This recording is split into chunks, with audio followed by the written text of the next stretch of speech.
we go again.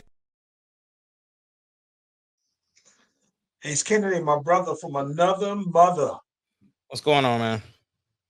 And for some reason, I don't show that this one is showing live on Facebook. You said what? I said for some reason I don't show that we are live on Facebook. It's because it typically takes a second. That's always why I have to wait until it pops up on your page and then I can share it. No, It's just, usually that's cool for yours, but it doesn't do that usually when it do mine. I mean, I get it, but it say we live, bro. I don't know what else to. Hey, we live there. Let's get that music going there, bro. All right. All right.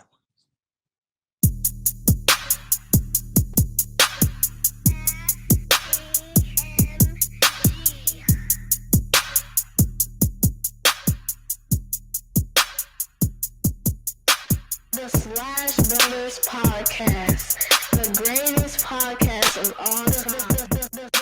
The Slash Brothers Podcast, the greatest podcast. If you smell what the rock.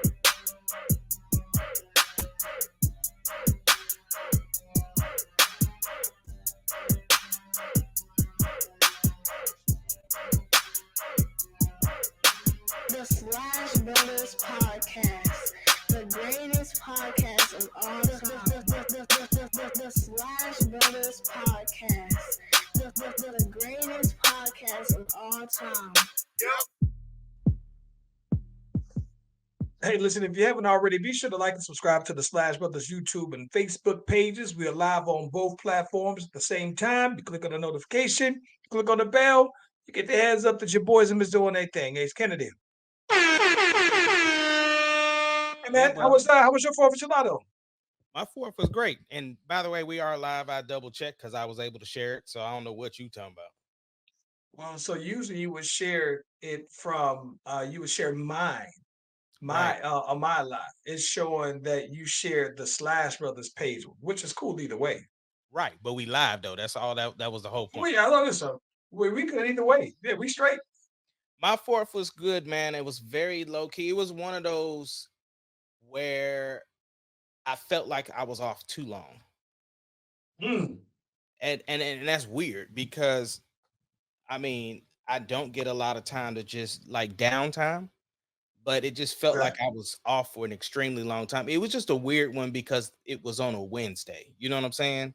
So, well, it was on Thursday. So my job, we had 3 hours off on Wednesday. Then we had Thursday off, and then I took Friday off, and then Saturday, Sunday, and then I went into work late on Monday. So it was a lot of time. But had family in town, had my peoples come in from Atlanta. So Charlie got to hang out with her cousin, and Sarah got to see her sister. My brother-in-law was here. We kind of just threw together a menu real quick, which was real, because I told you I was doing hamburgers and hot dogs. That was it. And then Deuce was barbecue, huh? Huh? The kids barbecue, huh? Yeah, man, it was simple, bro. And then the crazy part was because Deuce was like, yo, I want beans. So I did beans. And then once I reconfirmed what everybody was making, we didn't have like that additional side. So I was like, all right, I get some mac and cheese. So that was it. And then, you know, like I said, we merged with what they got because her sister don't eat meat. She eat fish. So we had like some fish. We had some salad. We had some deviled eggs. It was straight. That's all good, man. You know what's funny? He said so. The 4th of July is usually a pretty big deal out here. Especially my mother-in-law always makes it a huge deal in terms of the fireworks, in terms of the food. This particular year was a little different because I think that they were just like, listen, man, we're not trying to be out here grilling. It was hot and it was supposed to be raining.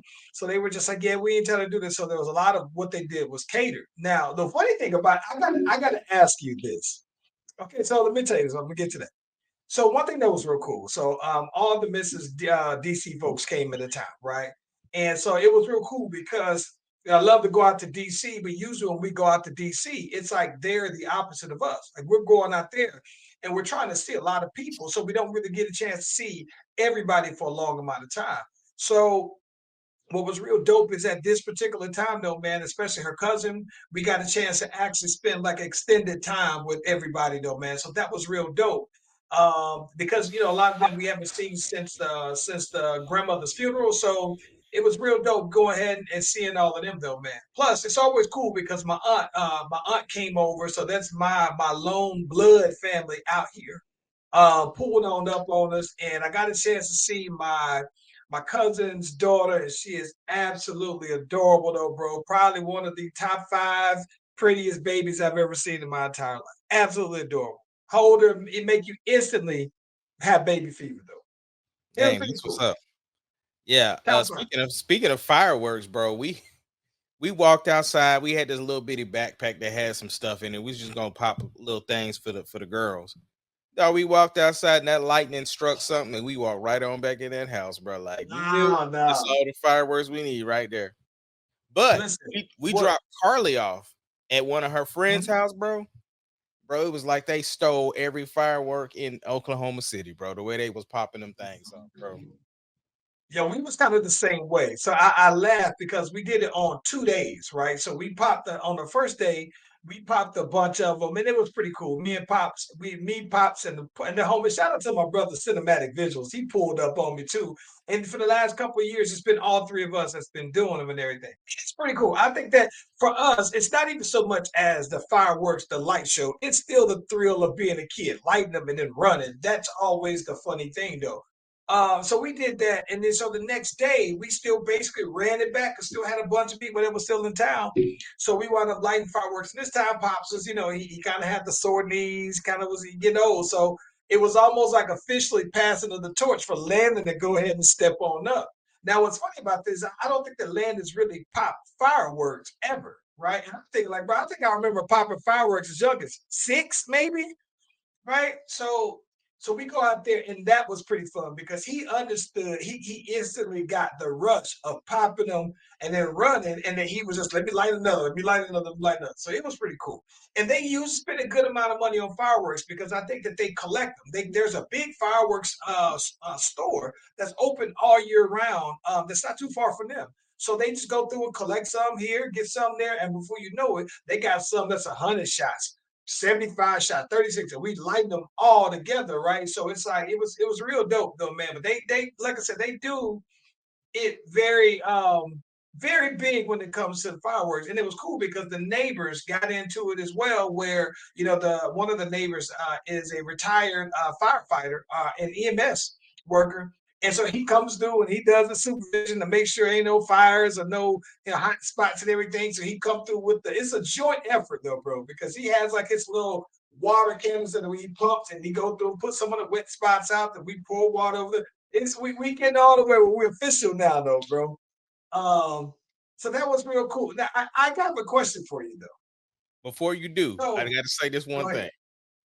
Bro, they was popping fireworks from Sunday to Sunday. It got so bad. One time I called the police because sometimes it don't be fireworks around my house. It be other things. So Ah, so I had to call because I ain't hear the sizzle at the end. All I heard was pop, pop, pop, pop, pop. ah. So even when I called, the girl was like, "Well, we getting reports of fireworks." She said, "But we'll send somebody out." I was like, "All right, well, I'm about to go to sleep anyway," but I had to put the You call turn in. so you officially turned into one of them. Hey, I bro, can't sleep. I'm calling the police. listen, bro, it was too close. Like I said, we hear them all the time ringing off, but it was kind of close. Like it was getting closer and closer. I'm like, all right, this because like I said, I ain't hear the little sizzle at the end. And then once I called, then I heard the sizzle at the end. I was like, oh, okay, them fireworks. So yeah. So Mm. what's your question though? I have a question for you. Now listen, I tend to believe, bro, that I am a connoisseur of sweets, desserts, delicacies, pies. It's my thing, right? So I specifically think that I'm a good judge of flavor, texture, uh, the whole 9 yards, man. When it comes to cakes, right? Like if you want to know if listen, I'm one of the people. If you want to know if your cakes is good, you can send it to me. Let me taste it. and I'll let you know if it's good or what I think you could do to make it better. If it's a pound cake, for example, and let's say you might got it lemon, but it might be just a little too tart. You know what I'm saying? If it's not sweet enough, it could be subtly sweet or whatever. And so I think that I need to be like on them judging shows, like when somebody has a competition and they say, hey, here's the expert, beat Bobby Flay. They bring a panel of three blind judges that come on out, and then they basically say, all right, blindly taste these particular two plates. And if it was cakes, I think that I would be a good certified cake tester. With that being said, though, bro, so they had four cakes that was there. I say, I'm trying all four of the cakes. I'm gonna go ahead and spike. If I have the sugars, if I have the diabetes, I'm spiking on that particular day. So on one of the cakes, no, on two of the cakes, they got them from somebody who's a cake lady. And presentation, brilliantly presented. And I tried the cake. And listen, mind you, first one to cut into all the cakes, right? I cut into two of these cakes, the pound cakes specifically, right? And I found the pound cakes to be good. I was like, dang, that's what I'm talking about, right? So my question for you is this: how do you judge in terms of somebody's pound cake, right? What's the texture? What's the desired texture of pound cake? Well, that's the thing. I don't really eat sweets like that because I got Oh my yeah. God. And then on top of that, I ain't had some pound cake since somebody church pastor's appreciation back in probably 10, 15 years ago. I ain't had no pound cake in That's that usually long. when you see the church lady bring the pound cakes to church. Because if you listen, and this is the thing about it, it's pressure. Because to me, there is just as much pressure on someone bringing pound cake as it is somebody bringing the macaroni and cheese for Thanksgiving. Because to me, you can just have a bad day on the mac and cheese, right? Or your mac and cheese recipe might be solid for everybody, but not for others. But the pound cake is pressure. I say that to say this. So they had these two pound cakes that I thought were absolutely good. I mean, they were straight. I expect when I have pound cake is supposed to be like spongy, like you know what I'm saying. Like it's a certain level of moisture that's there, so it's not dry. But at the same time, I'm not expecting for it to be like white cake or yellow cake texture. It's pound cake, right? It's packed in or whatever, though, man. So when I had the first piece of it, I said, "Oh man, I got to come back for it." It was good. Fool around, and meanwhile, I guess somebody else didn't have any for a little while after. And like part of the cake, that part that's touching the air a little bit gets a little dry. So somebody else takes the pound cake and they said, "Dang, this pound cake is dry out here." I was like, "What?" So it wasn't listen. It wasn't like I knew the person who made it, but I was low key offended because I felt like that my taste buds on fine delicacies and sweets was being challenged because I'm thinking, what are y'all talking about? Like, this is how I thought pound cake is supposed to taste, right? And bro, it was smacking. And so everybody said it was dry. So I said, maybe I'm tripping. I come back later on and I get another piece of pound cake. I said, y'all are wild. Where y'all got y'all pound cake from? Where your history of pound cake from? But this, when I think of pound cake, this is the texture of how I think pound cake should taste, though, bro. So we literally were going at it about this pound cake, though, bro, and textures of pound cake. Well, it's funny you brought up sweets though, because Samaya, I had bought these cupcakes and Sarah was already jumping on me, bro. She was like, "Why did you get these red, white, and blue plain old cupcakes?" Because I went to Sam's, so I was like, "Well, I Mm, seen the cupcakes. I knew we was having a thing. I'm like, I'm just gonna get some cupcakes, right?" So, and then guess who was the first one in them? Sarah was. mm, But yeah. anyway, but uh, now Samaya had made some peach cobbler cinnamon rolls. So everybody was wiping them out. Okay. That's Yeah. up my alley. That's right up my alley, by the way. Yeah. And listen, by the way, I didn't know that somebody had that in her bag. Oh yeah, yeah. She stay on the TikTok recipes and all of them things. Same here now. So let me tell you this. What topped the cake though, literally on the cakes, somebody made a strawberry crumb cake. That bro, this cake was literally so heavy, so rich. It had cake, cheesecake, cake. It was strawberry cake, right? And then it had like this icing, and it was crumbled all over with all these different kinds of. Listen, platinum, probably one of the top 5 cakes I've ever had in my entire life. I said, "Oh my gosh, so man." Everybody killed it though. But it was so big of a piece of cake that you had to, when you cut into it and you realize how deep the cake goes, and you think, oh, dang, I got to get a big piece. So some people were trying to avoid the big piece, so then the cake is all breaking and everything like that in spots, though, man. But I had the first piece. So mine was cleanly cut, though, man. Tall cake, though. And then no embarrassment whatsoever behind tearing this cake down, though, bro. It was amazing, though. Man. That was the sum of my 4th of July, though. That's what's up, bro. Yeah, we Great. never did get to pop Absolutely some great. firecrackers either. Oh man, listen, we came back the next day. Landon popped them. I tried to have her cousins, the young ones, pop them. They were trying and everything. I think that, listen, everybody had an overall good time. And generally speaking, when you come over to experience their 4th of July get-togethers, most people come back for the next one or the one after that, though, man. So yeah, it was real dope. Yeah. Well, look, bro, let's jump right into this thing, bro. House of the Dragons. Did you watch this last episode 4? I did. And listen, I'm going to be honest with you. And I tried that. By the way, I don't know if I said this before. My dad said he absolutely hates that I say that and that we say that on the podcast. What? I'm going to be honest with you. He hates that we And say we that? preference that. I'm going to be honest with you. Like he's saying, are you saying that sometimes you're not honest, though? He said it drives him crazy that we say this. But I'm going to be honest with you. Probably my favorite episode of all of the House of the Dragons. More than the first time when Aegon clipped the old boy. Like this one Wait. was You talking about better than the last episode of the last season. Yeah, but so Aegon is the king right now. And then Not Aegon. The boy was Pat. Yeah. Yeah, more than his scene when he hopped on his dragon and got busy. This one is by far the best episode of the entire series so far. This is my John Cena. Come at John Cena. This is my Jon Snow coming out the icy lake.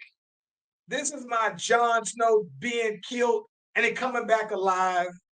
Right? This is my Jon Snow when the dragons came down and came up to him, right, face to face. Like all of my favorite episodes are based around. So this your red wedding. This is my red wedding. Yes, this episode was it, though, man. This is the one I've been waiting for. Yeah. So I thought it was dope. I love the politics behind it because that to me is the Game of Thrones.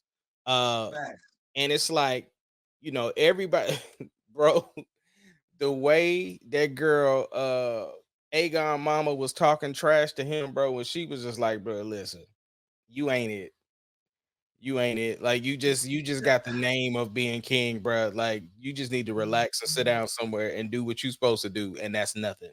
Like let me tell you what I think. This is the thing I think. I did think it was funny too, but in real life, when you think about that, though, right? In real life. Imagine that, though, right? That you're the king. So it's not like a king is a lifelong title. It's not like president where you get elected every 4 years or whatever. When you're the king, you're that dude until you die, and then you pass it on to the heir. So imagine, right, that your heir had already got his head toppled, right? And now you're having your mama tell you what people probably think about you as well. So when you're the king of all of the 7 realms or whatever, though, man, that you're finding out that really this is how people really view it, and you gotta wear that. Like that's tough, bro. Well, it wasn't even that. Where he got really toppled, or where he really got that business shown, was Aemon in the small council meeting talking to Valerian to him. Because he ain't even know what he was saying. That boy was spitting that stuff like he was in Bone Thugs and Harmony, bro. I had to rewind it because I thought that I was reading it wrong. That's how bad it was. When he was talking, I had to go back and replay. I said, why ain't his words making sense? Because Amen is out here talking that Valerian, right? And so when I had to go, I was like, wait a minute. I don't know what the hell he talking about. It ain't me, it's him. Nah, he wasn't paying attention in class when they was learning it. And the other part of it is of course I learned this on a breakdown, but the dragons only know Valerian. They don't know real words. So you can only ride them because you can talk to them in Valerian. That's the only thing that they know. So that's why when he was like attacked, the dragon looking at him like, bro, what are you talking about? Like, the dragon is Sunfire. I didn't catch that part. No, I didn't catch that part. Yeah. So that's the thing. Aemon knew that to be a dragon rider, you got to speak Valerian, Aegon don't know that. So he was up there looking silly, and he was up there riding drunk anyway. So he got a DUI on the dragon. Hey, listen, man, that's tough. That's tough. When you out here riding the dragon drunk. And listen, he can't look like he's more than 18 years old. So how was you getting that slizzard at 18 and riding the dragon, bro? Nah, he been saucy. Stop him. He been saucy since he was before he was king, though. You remember in season 1 he was saucy. That's all he was doing was on that sauce. But this is my thing. Do you mean to tell me? Do you mean to tell me that you are so much of a king that you're above somebody else telling you, nah, you don't need to be going out there, bro? 100%. Listen, the night his son got his head cut off, he was getting saucy with his boys. That's how Mouse and Cheese or whatever they are, what was it, Blood and Cheese was able to walk past him. Yeah. Listen, bro. I think that it's funny though. I listen, we gotta talk about your girl Rhaenys, which by the way, Rhaenys sounds like a sister name though, bro. So I feel like I know somebody named Rhaenys, but listen. Why she couldn't just leave, bro? She could have got a dub. She won. She won. Because she didn't need to defeat Aemon and his dragon. Didn't need, just scratch him up real good and roll out, because that dragon was big, bro. That was like that was like the Millennium Falcon trying to go up against a Star Cruiser, bro. That was just ridiculous. And so somebody said that the dragon was so damaged already that there was no choice but to turn back, because she would just got chased down anyway.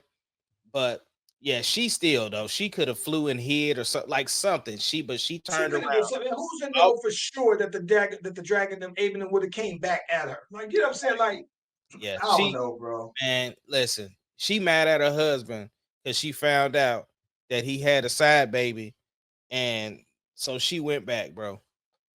I was just like, well, listen, even outside of that, right? If he had a side baby, that means he was with a sister, because this dude looked like him. He was black, right? So like, well, she even looked in his face and was holding his face, and she said, I bet your mama was pretty. And so then she was like, look, I know that's your son. You ain't got to hide him. Like, because back in that time, if you are a side kid, you get the last name of Snow, right? And so and you get looked. I mean, you walk around and you wear it. You get called a bastard. You a bastard. Yeah, you're the bastard. And so she was like, nah, we ain't doing that over here. Like, we know that's your son, so he gonna get all the respects, like all your and of course, on the show, her son is supposedly dead, but he fled, in the boat because he was into dudes. You know what I'm saying? Yeah. I haven't seen him since last season. Right. Since he rode off. So for her, it was probably like, trying to replace her son, but at the same time, like, and so, yeah, it was a whole thing, bro. Yeah, she just couldn't let it go. By the way, Battle of the Bastards, also one of my top 5 episodes from Game of Thrones. Yeah. But listen, I think that listen, now I am curious on how the next episodes will go. That this is a critical episode for me coming up because then there's some explaining, right? So you got the conversation of how is that because how is it written, right? Is it that Aemon says, "I swooped through and I saved the day"? Because let's say that the current king is dead because it didn't show that he was dead, right? So Right. let's just say he's severely bruised and damaged and everything like that. Is he going to be afraid to show his face out if he's dead, right? And now his heir to the throne is also dead. Then that means that now Aemon has his claim back to the throne. And then, or does that mean that old girl, um, does that enrich her claim, right? So that's Well, what I'm kind of curious on how this gonna go. well, the problem is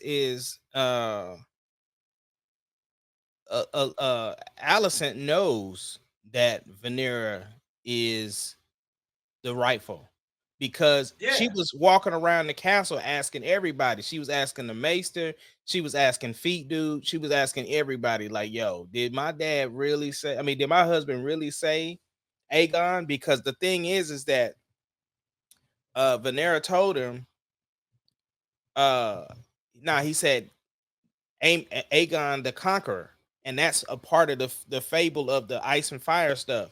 And so she knows that, and so she's looking for it, but she doesn't know that it's written on the knife, on the dagger, and Aemon has it now. Mm. Yeah, I don't know, man. I listen. I think that it's gonna be interesting because I listen. So far, I haven't liked any of the children kings yet. I didn't like all. I didn't like.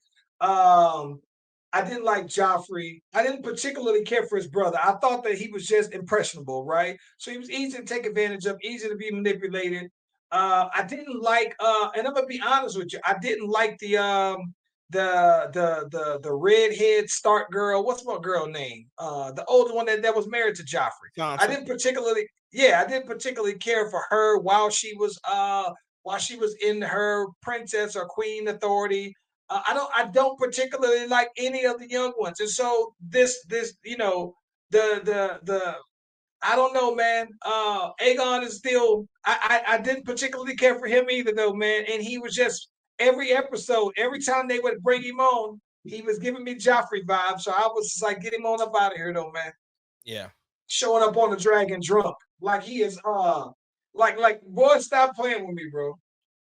Do you watch the after show? So I don't, and I don't know if I should or not because I love it. I'm just kind of curious. I'm curious about it. So this is the thing about it.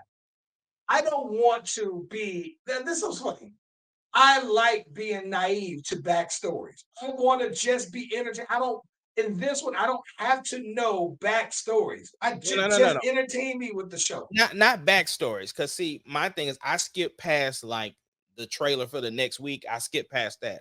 I go straight to them talking about this previous episode. Like, I love hearing the actors talk about the mindset, like this is where the character was at. Because when you watch Aegon be on TV, but then when you watch the actor playing him, he know that he out here giving them Joffrey vibes or whatever. Like, it's so cool to see him be like, oh yeah, because I'm doing this and da da da da da. Like, it's so dope to see him He break down. embracing it, huh? Yeah, Yeah. because he knows, like, he's a good actor, like, because you hate him, right? But he I knows, hate him so bad. yeah. But so to see the actor go in and explain, like, nah, this is what I'm doing, and da da da da da, and the character thinks this way, and whoop de whoop de whoop, it's so dope. I love seeing all of them talk because they be talking. You know what I think? He reminds me of Dominic Mysterio, bro. Yeah. Makes sense. Yeah, it's like you people don't like you and you just lean into it. That's what I think is that's what I think about it though. Yeah, But it's yeah, dope. It's dope. yeah. Yeah, you been watching any of the summer league stuff? So I haven't been watching any of the summer league stuff, and oddly enough, I don't know why. Usually the summer league games are more like marketed, and I don't know why. Like I'm not looking for it, but it just hasn't been. I haven't seen any at all though, man. I know that they've been making a big deal about Bronny scoring 4 points out there, but um It wasn't that big a deal to me. I watched him play a little bit. I would have loved to see him get more involved, but Yeah. It's crazy though. Here's the knock on Bronny. This is it, but I'm not gonna say that. I don't think that I think that Bronny is an NBA player, right? I think that he has NBA player skills. But there are a lot of guys who I think that were better that aren't in the NBA. Well, with that aside, one of the biggest knocks on Bronny, and I saw this from Gilbert Arenas, though, man, is that it's like Bronny can score 20, but he's okay with scoring 4. Like he's okay with scoring 5. He's so much of a play the right way kind of guy that he's not gonna force the action. And I wonder if that's something that when it comes to the saying this is what Bronny's ceiling will look like as a player, it does make me wonder, like if you never turn into the guy that takes the reins or that forces the action and still make good basketball plays, then I don't know how soon it's going to take for him to reach his ceiling. Yeah, I think nerves had a lot to do with stuff, and then when the shots weren't falling, because those 4 points came later on in the game, they weren't even like them first couple of shots he took was like, and there's just not a lot of stars out there, so I wanted to see Bronny, and after I saw him, then I turned it off. I did watch OKC's game that they played yesterday, and we was talking about Luau Deng, right? Like this should be the year for him because he was the finals MVP for the G League. And everybody's like, there's been people calling for him to take Giddy's spot. Giddy ain't there no more. Like this is an opportunity. And they put him out there with the summer league, and he was out there looking like a grade A scrub, bro. Like I'm just like this. Like to me, he plays to the level of competition. But when he gets to the I kind of hate I hate people that do that, bro. I'm like, I bro, hate people that do that. you should absolutely be the captain of this ship out here. Like you have played in the NBA. You were the finals MVP, like I said, in the G League. You should be out here dominating. And bro was out there scrubbing out. Like now that dude, Jay Mitchell, he was going off. Dylan Jones Yeah. looked like he looked good. And then that center dude, his name is Kelly. He looked good. But Let me tell you this: nothing drives me more insane than somebody who is playing against some scrubs and you see them play like a shell of themselves, or somebody who's playing with scrubs, or playing with they got some people who aren't as great, and you see because then it makes me think, all right, you know what? Are you really as good as the people that you're put around? So let's say if you say, oh, well, you playing with the starters. So when you're playing with the starters, you turn up your game. And so you go from being a 5-point game scorer, but because you're getting the reps and you're getting better looks from better players, now you're 15 points, right?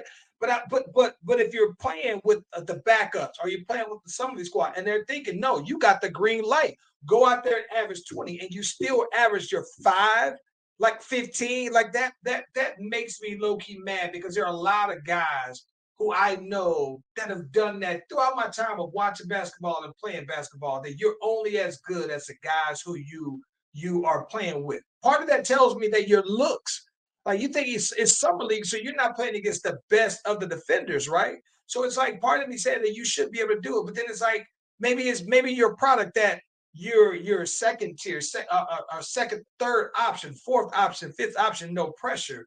But it makes me wonder when that pressure's on you, what that look like. I can tell you, bro, he won't be with the Thunder long if he's gonna play like that, bro. Like we moved on from Poku, we moved on from Darius Baisley, we've moved on for some people. We're not in a position, we're not in the rebuild mode no more. So it's just like, bro, if you're not gonna play, if that's what you're gonna give us, it's not gonna work. And I Let me hate to tell you say it. this. Let me tell you this. So I did see two things I wanted to point out, and I don't know if we ever talk about this before. The one thing I can tell you though, bro, is that this be the problem that the Hawks. This is the Hawks issue.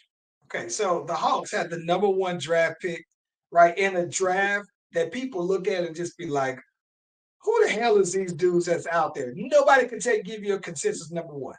And I think that the Hawks, I just think that just with the Hawks, look, this guy who they got isn't going to be that guy. He's not going to be transcendent, like franchise changing. But let me tell you this, though, bro.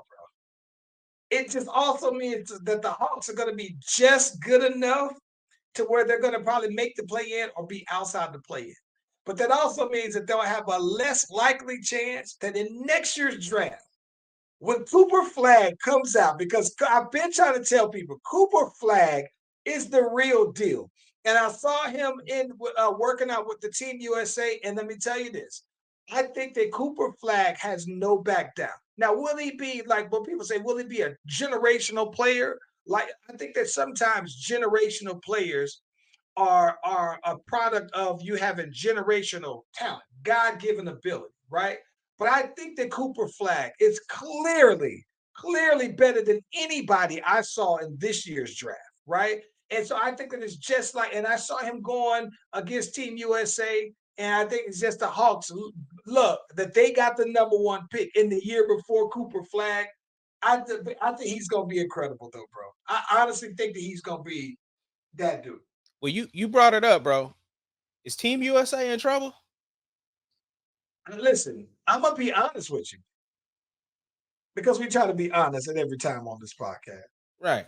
I think that it's gonna be when you say in trouble, I will know this. They play Canada coming up. Yes, they play Canada tomorrow. Depending on how they play against Canada, tells me if they're going to be in trouble. Because Listen, here's the thing about it. We got both of our boys on Team Canada, bro. Yes, and I think familiarity is going to play a factor into it, and not just that.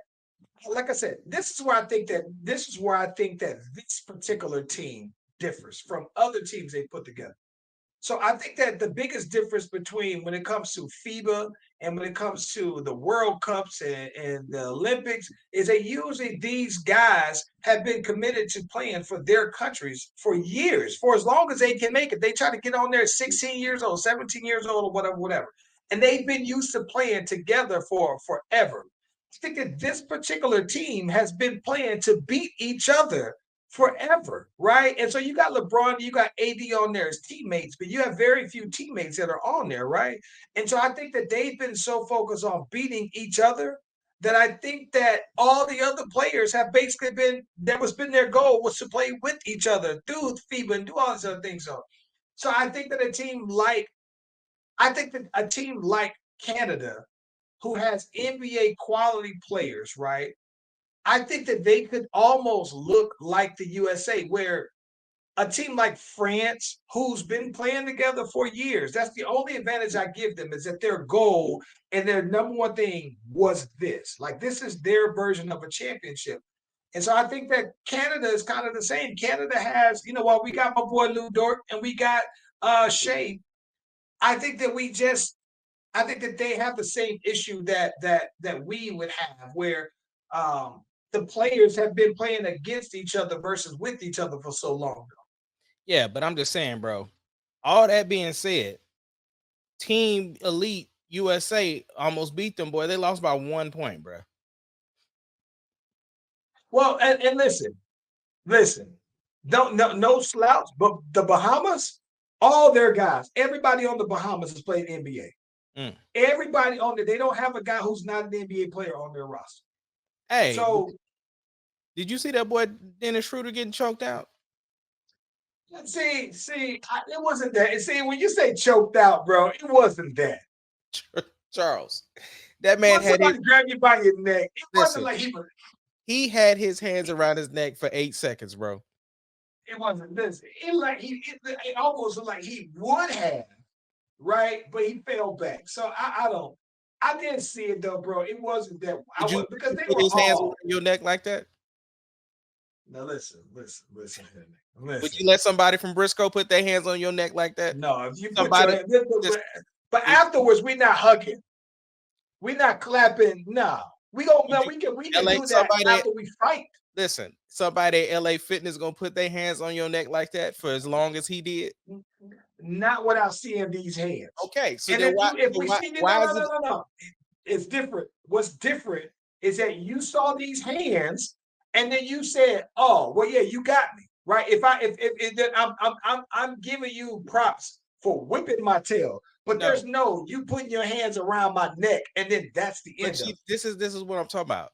You just said that him getting his hands around his neck wasn't that big of a deal. But if somebody put their hands around your neck, then it's a big deal. They see how that No, goalpost it got moved? wasn't. No, see, it wasn't that big of a deal because there was no seeing these hands afterwards. It's only a big deal to me. You put your hands around my neck, and then we bing, bing, bing, or we into a big scuffle. Then it becomes that. But when you put your hands around my neck, and then you hugging up afterwards, then to me, that's more so saying, hey, it was just an involuntary reaction, not like I meant to choke you out, though. So, nah, it ain't that big of a deal.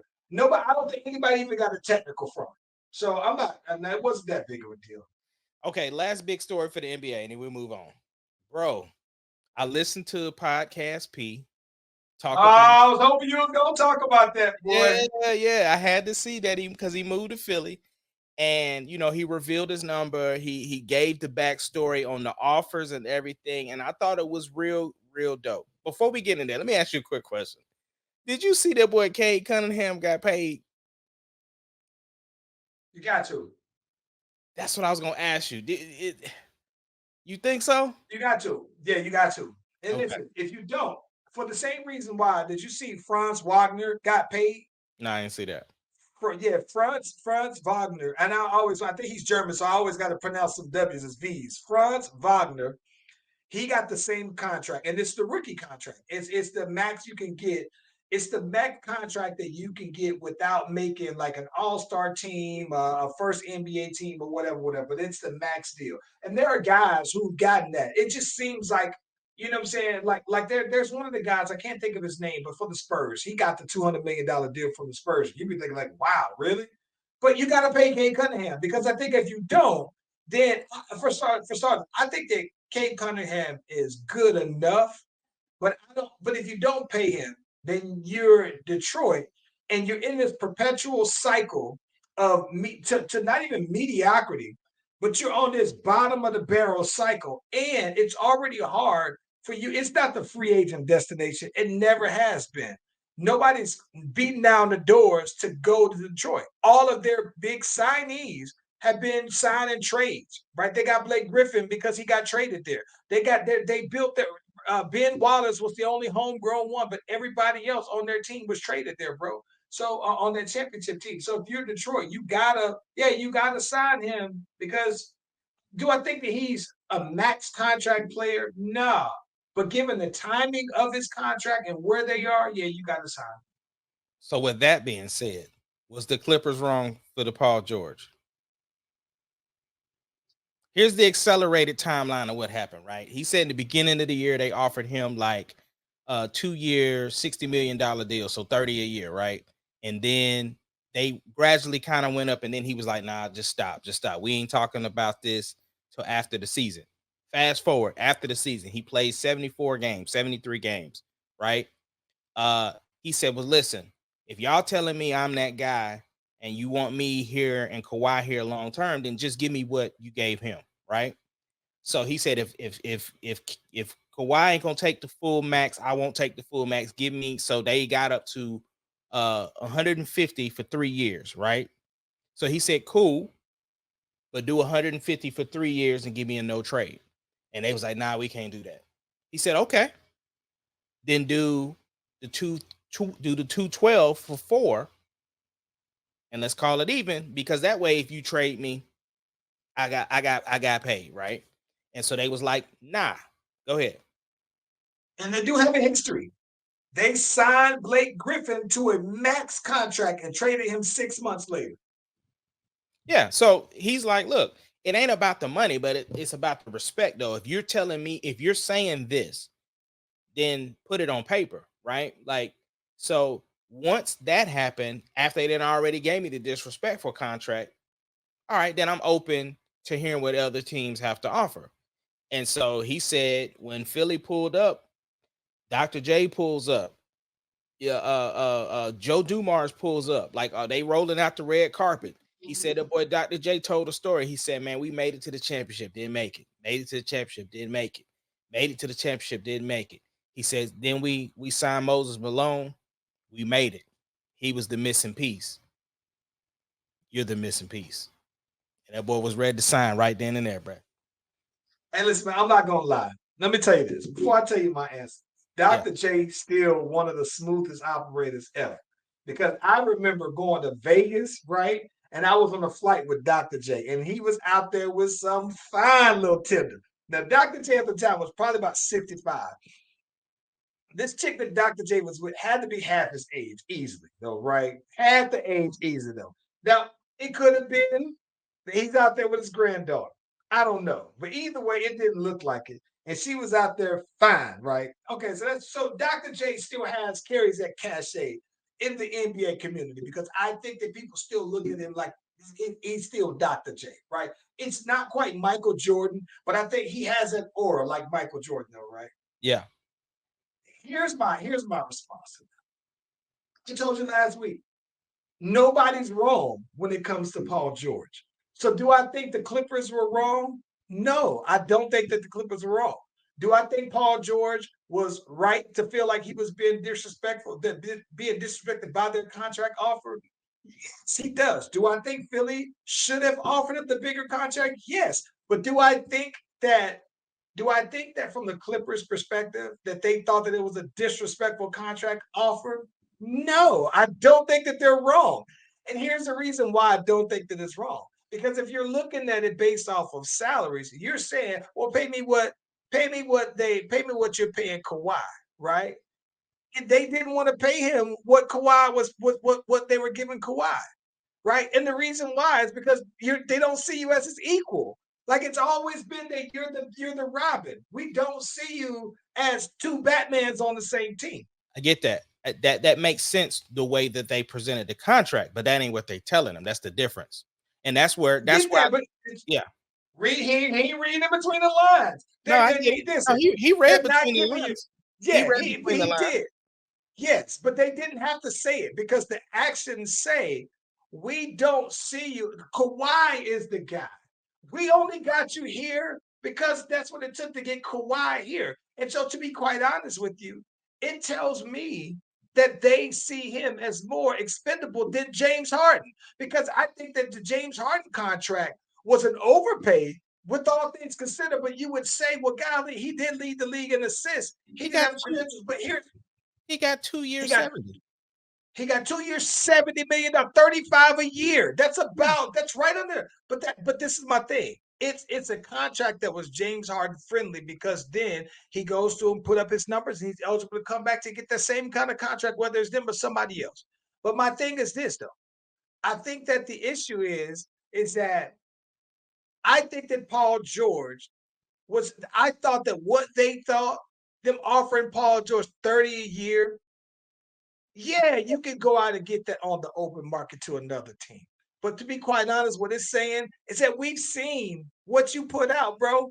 And we think that 30 a year, 35 a year is fair based off of what we think your history says we're going to give you, though, which we're going to get back for you. So I think that, listen, Paul George, James Harden should be making around the same amount of money. But I like Paul George a lot. But I can't justify any scenario that he should make more money than James Harden or equal the money that Kawhi, because I don't think that James Harden at this point should be making what Kawhi. Like you pay people based off of their value to your team. So if you pay him what you're paying to Kawhi, it's like that means that salary wise you're equal. Right, but that's why nobody on the Lakers get paid what LeBron gets paid because they don't see him. They don't see them as equals to LeBron. AD doesn't get paid what LeBron get paid. Nobody will because LeBron is the Batman. And so I just think that Kawhi, don't get me wrong. I can understand why Kawhi said, listen, if y'all not going to give me what everybody else thinks, that that's on a free market. That's the beauty of free agency in the NBA, is that somebody is willing to go ahead and do that, though. So do I think that Philly should have? Yeah, because your third best player was Tobias Harris, bro. You got to pay a little bit more. And so, I think that it's like, but then it's like that's why you got to go ahead and re-up on Tyrese Maxey's contract as well, though, man. So I don't know, man. But like I said, with Paul George, nobody's wrong when it comes to Paul George, bro. So I don't think that the Clippers were wrong. Well, I'm happy for him though. He'll get to play. I mean, I hope everybody stay healthy over there. And I hope he get to make a deep run. I do think it is kind of funny though that he's going to Philly when James Harden played in Philly though. That's the thing I don't think that people are actually talking about as much. Like it didn't work for James Harden over there, but he's like it might be different. But again, Paul George fits on any team. And he said that it was real close to him going to the Warriors. And I think that it would have put the Warriors right back up there, though, bro. So he's that good, though, bro. But at the end of the day, Well, I like you that gotta the Warriors. already have him. I Yeah. like that the Warriors got Buddy Hill though. I mean, I do too. Yeah. I do too. I think he's as close to Klay Thompson as you're gonna get. 100%. Plus, you beat out the Lakers to get him. Yeah. I just think that Paul George, bro. Let me tell you though, man. I just think that in the end, the 76ers aren't, even though they have Paul George, I think it makes them more competitive. Do I think it makes them a clear favorite? It should. It should. But I thought that almost on every team that Paul George has been on, bro. So I don't know. Bro, so 4th of July, Juneteenth, K Dot came, did the concert, had the K Dot and friends, you know what I'm saying? And then, we heard news that he shot the They Not Like Us video, and it finally has come out. What's your thoughts on the video? I'm gonna be honest. I'm gonna be honest with you, bro. I'm gonna be honest with you. I love the fact that he was putting on for LA, right? I thought that that was a real cool thing. But in terms of the video, the actual video, if I was rated on the scale of 1 to 10, I'd give the video like a 6 or 7. Like, and I only say that because I thought first person shooter was a 10 out of 10. So, but even with that being said, I don't think that the video needed to be anything more than what it is. It was just a visual putting on for LA. But I'm just in comparison, right? But I think that here's the thing I think that's funny though. I think that what makes Kendrick Lamar so interesting, bro, especially when it comes to these last few records about Drake in this battle, is I think that it's funny how people look at these triple entendres that, because I've never heard Kendrick explain his lyrics, right? But everybody has this, oh, you didn't catch this, you didn't catch this. Well, even with the video is very simple. And people are like, oh, no. But you didn't catch this. You didn't catch this. Let me tell you what I mean. So somebody said that okay, so on They Not Like Us, how Kendrick Lamar's rapping, and he's like, what, yeah, on the what. So somebody said, nah, what y'all not catching is that WAP in itself, right? Is saying WAP, the abbreviation historically means without papers. So they're saying you've been a guest in hip hop, black culture, without papers for so long that now we're saying you're not like us because you don't have papers to be. And I was just like, see, listen, he's great, but I don't think that he meant that, right? So then fast forward, I'm watching the video, and somebody says, what y'all not missing is that Kendrick isn't very animated in the video. There's scenes on the video where he is just straight facing and he's just rapping. And he's basically saying, nah, that's what y'all missing. It's because he said, no, my lyrics speak for themselves, so I don't got to do all of this. And not just that, again, back on the without papers, right? They said that's the reason why he's shooting the video on the like there's some shipping containers, right? Because you're an export, right? So we're exporting our culture out to you. Now it's just like, no, that can't be. And he's again, because he's a Pulitzer Prize winner, I think people just have these layers to it, and he's great, bro. He is, I told you, all-time great worthy. But I thought that overall the video was just what it needed. It didn't have to be over the top. But I thought that it still had a very strong impact. the video was never gonna do what the concert did. That it wasn't gonna have the same impact. Truly, But the truly. two things that I did appreciate was one, who it was directed by, and two, that he had his wife and kids in it. Facts. Facts.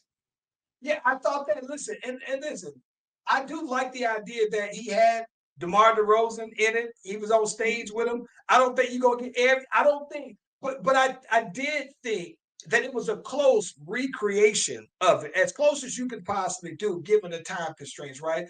And listen, I'm gonna tell you this though. This is how I think how much of a lightning in a bottle this song is to me, because you think the song, okay, the song came out what, the beginning of January, maybe the end of May, right? So then you had the Juneteenth concert. This is almost a full month after the song came out, right? No visual at that point, but then you still have the visual of the concert. So then you've been writing it. It's been naturally the song of the summer a month into the summer. And then here it is working on 2 months of like I said, I don't say that he's promoting the song, it's self-promoting. Then you put the visual to prolong it even that much more. Like it's such a, like I'm talking about, bro, like the you know, if I have to think about it, the last time I remember a song where it instantly caught and it rode by itself, a road as long. WAP, right? Because soon as we saw WAP, we talked about it and we knew it was out of there, right? I'm gonna say also Megan Thee Stallion, that Savage. When she did Savage, it was right around the time of lockdown. So everybody's doing the TikTok dance and she's going on the song and everything. And then she extends it because she gets Beyonce on the remix and gives it a whole new life, and it was gone. And I'm just sitting there thinking about it though, bro. Those are the last 3 songs that I can think of that I said, oh no, these are music changing songs culturally, sonically. Am I missing something there? Old Town Road had a similar effect. Old Town Road did have a similar effect. Yes. Yes. Yeah. Old Town Road also. Yeah. But when you heard it, the first time I heard it, like, listen, this was crazy. So I know that the song is dope is because it's in Landon's rotation of songs where he'll play it amongst songs where you be thinking like, what the hell is those songs even doing being played back to back together, right? Mm-hmm. And so I think it's, yeah, and knows every word of it. And it's like, I think I said it before, it's one of the few songs, rap songs within the last 5 years that I would say, no, I know every single word to it though, bro. It's incredible, bro. Yeah. Yeah. Yeah, what you got for the week? Man, for the week, I should have my official release date for my next single. And listen, I'm gonna be honest. I've been self-sabotaging myself on it because I still feel a little nervous. I'm just gonna put it out, let it do what it do. But I'm curious to. I am curious because even since the last time you and I put out a song, right? The climate is different. It's so much has happened since then. The last time I put out some a music that had a visual to it was Serious, and that was like last October. Last November. It's just the climate. It makes me nervous. I feel like I'm getting that Cardi B pressure, bro. I don't know about putting out. I got dope music that I'm nervous about putting out. I got an idea for you when we get off about that. For me, obviously, I'm getting ready for the show for Saturday. Me, Chris Top, I'm doing that after party for the comedy show. Finally got my time limit, so I'm working on in my head what I'm doing. So yep, just getting ready for that. I've been in the lab recording again, so trying to get everything all tightened up so that I can come right after you with dropping something. So yeah, musically just amping everything up, and that's about it. Yeah, I'm ready, man. Like I said, I think I have my I have my next 3 songs already lined on up that I want to go ahead and put on out. So I just got to figure out the strategy behind it though. But I'm excited though, man, because I think that I think they're all 3 bangers. All go with the theme of my project though, bro. That's what's up. But look, y'all, Yeah. we appreciate y'all joining us from ATL all the way to OKC. We are the Slash Brothers, and we see y'all on the next one. Yep.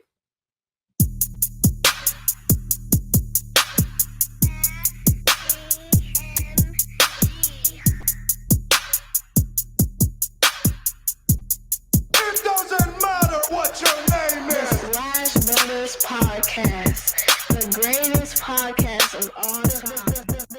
The Slash Brothers Podcast, the greatest podcast. Can you of dig all it, time. sucker? Yep.